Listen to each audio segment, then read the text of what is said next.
cúpula do PT está hoje aqui no nosso Congresso fazendo leis.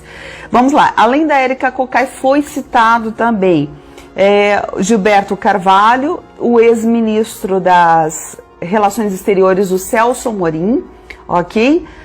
Marco Aurélio Garcia, o Celso Amorim, voltando só um pouquinho, que esteve com Lula, então, agora na Espanha, fazendo todo esse circuito aí pelo Parlamento Europeu, visitando o Zapatero, visitando o Rafael Correa, que foi o ex-presidente do Equador, que estava nessa época aqui muito envolvido com toda essa história, que hoje o Rafael Correa, só lembrando, que a quem Lula teceu muitos elogios agora nessa viagem à Espanha, Rafael Correa, foragido da Justiça do Equador, por seu envolvimento no escândalo da Odebrecht revelado pela Lava Jato, tá? E que Lula mostrou então grande intimidade também, seu amigo de velha data.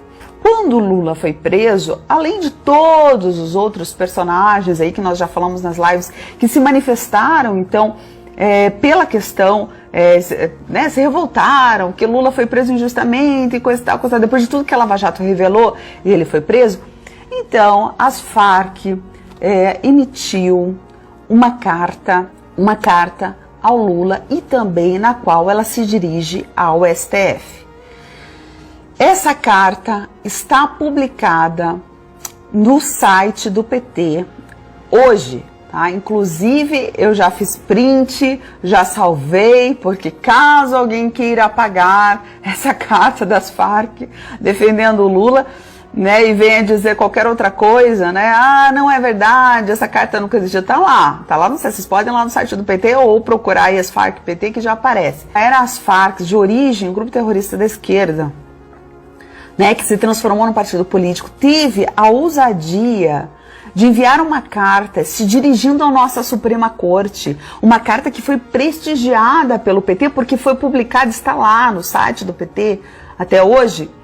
Se esse grupo, esse grupo revolucionário aí das Farc, que hoje se transformou num partido político que se chama Comunes, lá na Colômbia, escreveu essa carta, publicou, foi prestigiada pelo Partido dos Trabalhadores. Se isso não é um ótimo relacionamento, então eu não sei o que é. Então eu não sei o que o Celso Amorim disse agora, numa entrevista, agora há poucos dias, dizendo que eles nunca elogiaram as Farc. Que eles, mostrando assim um distanciamento do PT com as Farc. Ou seja, a construção de uma nova narrativa, certo? E isso é a construção de uma nova narrativa.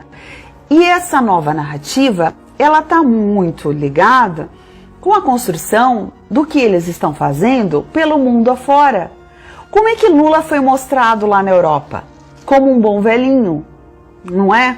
Lula foi quase como um Papai Noel lá, foi apresentado pelos europeus, desde o seu discurso, desde a sua aparência, o fato dele já ter mais de 70 anos, como é que uma pessoa daquela estaria relacionada com organizações, no passado, organizações terroristas como Hezbollah, organizações terroristas como as Farc e outros grupos internacionais que são muito questionáveis, Não, parece que não faz sentido, afinal de contas o Lula, o bom velhinho que fala na Europa, fazer o seu discurso para os europeus, que ligação teria?